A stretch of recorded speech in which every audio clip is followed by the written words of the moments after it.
If you are a copywriter that has consistently struggled to raise your prices so that you can finally be working with high-end clients charging the prices that you want, this video is for you. This is actually part 2 of a 2-parter episode, so make sure that you go back and watch part 1 first. Stop what you're doing. If you haven't watched that first, go back and watch part 1 because I go through the 9 common lead gen strategies that don't actually work for premium clients and why. So I want you to have that foundation before we get into what does work. So go watch that, then hop over here and figure out what to actually do instead. Hi, I'm Brittany McBean, and I built a multi-6-figure copywriting business in less than 2 years. And now, 4 years in, I teach copywriters just like you how to take their freelance business and build a premium copywriting business without sacrificing their quality of life, autonomy, or their values. So now I'd like to take a moment and think about what are premium clients actually looking for when they're looking for a copywriter. You gotta put yourself in their head just like you would any marketing campaign or copywriting project that you're working on. Your high-end client is no longer on that bottom level of Maslow's hierarchy of need. They are not in survival mode. They are not just looking for someone to save them time and money. So if all of your marketing is about saving your client time and money, well, you're speaking to someone in survival mode and that person does not have the budget. They're not looking for someone just to do it for them. It's a given that they are hiring someone. They are not considering doing it themselves. They haven't considered doing it themselves for years. They have a multi-million-dollar budget. They have a team, right? Time and money is not what they are looking for. Their main objective is the success of their marketing campaign and or their copy asset. And that could look like a lot of different ways. It could look like ROI to them, obviously. It could look like having the right audience come in and the right target market and the right buyers coming in. Maybe they're not working with the right buyers. It could look like messaging that really aligns with their values because right now it doesn't and they're just kind of getting lost with everyone else. There might be a number of things that they're looking for, but the bottom line is they're looking to partner with an expert, not just outsource or delegate something. They're not price shopping. They are looking for the best person for the job, the best fit for them, which means 2 things. Number 1, they have to be aware of you. And number 2, you have to build authority, credibility, and expertise, which is what a lot of people are trying to do on social media. It's just not working for those people. The best way to attract and convert high-end premium clients is to have someone that they trust vouch for you. And it doesn't happen in Facebook groups, and it doesn't happen on TikTok, and it doesn't happen on Instagram. They're looking to their peers to see who their peers trust and who their peers have used. And the best way to do that is through high visibility opportunities and PR. Period. End of story. Getting featured on media, someone else's platform, another publication is by nature that brand or that person giving you their stamp of approval, which automatically creates credibility. It's functionally a referral from someone or something that means something to the client that you want to work with. Did you follow? Did that track? But it also opens you up to a much wider audience. Remember I said cold pitching is 1-to-1? Yeah, no thanks.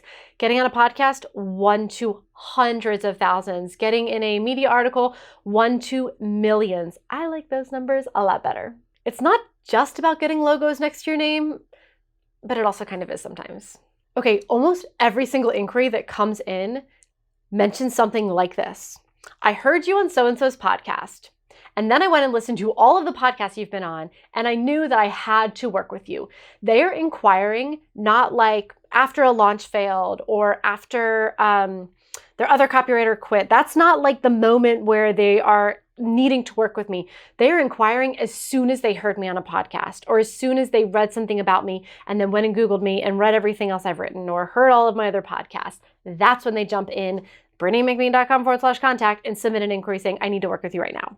My website, my YouTube, they're my callback. It's not my audition. It's not the first time they meet me. It's what they binge after they meet me. And then they need to decide, do I really like her? Is this really who she is? Or is this what she's just saying in this one time in this one place so that I like her now? And the great news is they're not auditioning dozens of people in front of them. They want you to be the person. It makes their life so much easier to not have to search and sift through hundreds of people. They want you to be that person. The bias is in your favor. I spend almost 0 time on social media. It's actually embarrassing. Like I've had people say like, Brittany, if you want, like you need to do this for your business. My email list, my social media is almost 100% for any of my accessible, scalable offers. That's what that is for. My marketing budget for my client work is $0, which means our ROI is pretty good. Last year, I got 17 inquiries total for the year. 9 of those mentioned a specific podcast that they heard me on for the first time. 7 of those mentioned a referral. A lot of those were referrals that had actually heard me on a podcast before we worked together for the first time. And 1 person just didn't mention anything. Of those 17 clients, 12 of them booked sales calls. Of those 12 sales calls, 9 of them became clients. That means I can attribute about $150,000 in client work to about 30 minutes of pitch writing and about an hour of recording per podcast. And I think last year I maybe did 5. I wish I could say it was more. It should be more. I should be doing more of this, but it wasn't a lot because I have a library built up so they could go back, and after one went live, they could go listen to the rest of them. The trick is to find out what authority building platforms mean something to your people. Is it a podcast? Is it a YouTube channel that you can guest on? Is it a media publication that you can pitch? What authority building platform can you attach yourself to that allows you to get inside these people's world? Because here's the thing.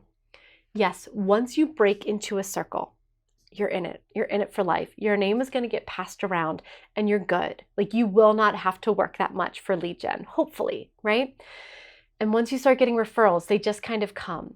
But that comes with opportunity. And that's a very real thing. And I would love to sit here and say that you can control everything and that if you just do this, it's all going to come to you. Sometimes it's just about opportunity. And sometimes people have more opportunities than others. And yes, sometimes people with more privilege and more access and more affluence have more opportunity than others. What I would love you to do is to set up the business and the lead gen strategies that give you the most opportunities possible so that when they do come up, you can grab them by the balls and take advantage of them so that you are doing what you can control to get in front of the people that you want to work with the most. And all of those previous lead gen efforts that have gotten you to where you are now and helped you bring in the clients you've already served, they were not wrong, they were not bad, they were not misguided.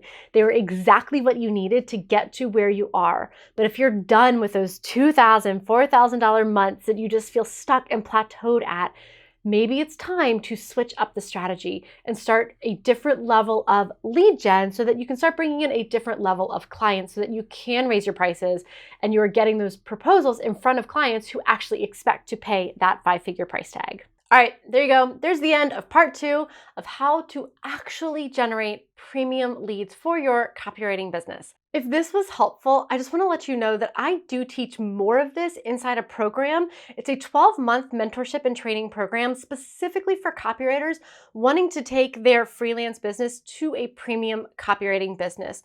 We talk about the entire business strategy that you need to build a high-end copywriting business, everything from the back-end structure, systems, processes, to that front-end marketing, and of course, lead generation.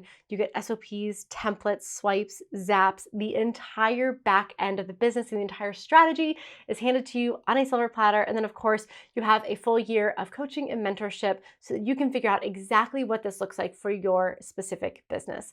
If that's something you're interested, I'm gonna leave the link below. Go ahead and check it out. Let me know if you have any questions at all. But either way, make sure you hit that thumbs up if you like this video so that you see more of it, and I'll see you in the next video.